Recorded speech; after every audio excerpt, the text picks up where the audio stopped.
আছে। শেখ হাসিনা গত ১.৫ মাস থেকে কোনো কথা ঠিকমতো বলতে পারছেন না। শেখ হাসিনা সম্পর্কে যেই প্রপাগ্যান্ডা ছড়াচ্ছে বাজারে, যে তার ভয়েস ছাড়ানো হচ্ছে, কিন্তু আপনারা কি কেউ তার ভিডিও দেখেছেন?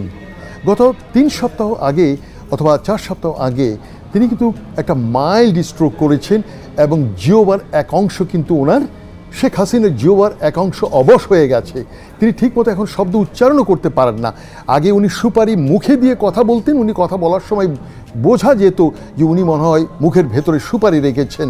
আল্লাহ তার এখন জিহ্বার অর্ধেক এখন অবশ করে দিয়েছেন এবং উনি কিন্তু যে কথা বলেন এই কথাগুলো AI দিয়ে তৈরি করা।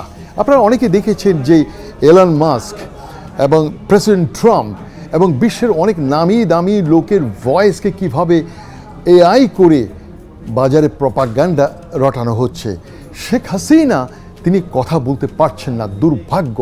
আমি আবারও বলে রাখছি, শেখ হাসিনাকে যে গণেশ পাল্টানোর পরে 5 আগস্টে শেখ হাসিনা যখন চলে গেছে, তারপর থেকে গিয়ে তার কোনো ভিডিও বার্তা আপনারা কেউ পেয়েছেন? কেউ ভিডিও বার্তা পাননি, শুধু তার একটা ফটো মেরে পেছন থেকে ভয়েস চালানো হয়েছিল। হ্যাঁ, তিনি কয়েকটা অডিও ক্লিপ উনি ছেড়েছেন, কিন্তু গত 2 মাস থেকে যেই অডিওগুলো শুনছেন এগুলো AI থেকে।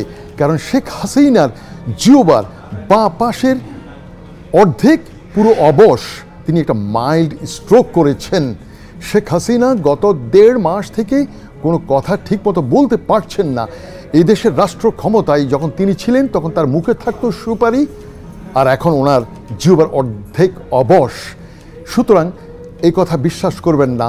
আমি বনি আমিন আবারও বলছি, শেখ হাসিনার যত অডিও ক্লিপ এখন শুনছেন গত 2 মাসের আগ থেকে, সেপ্টেম্বরের পর থেকে, এগুলো সবগুলো AI দেওয়া। তার জিহ্বা ঠিকমতো চলে না, তিনি খেতেও তাকে কষ্ট করতে হয়, জিহ্বা ঠিকমতো কাজ করে না তার।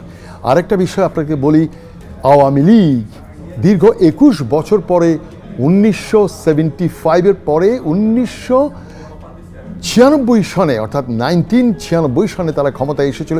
21 বছর পরে আমি বনি আমিন গণেশ পাল্টানোর পরে বলেছিলাম আগামী ওই 21 দুগুণা 42 বছরের আগে এই আওয়ামী লীগ আর রাষ্ট্র ক্ষমতায় আসতে পারবে না। অর্থাৎ আমি বলছি পারবে না এটা নয়, দেশের শিক্ষিত সচেতন জনগণ কখনোই আওয়ামী লীগকে আসতে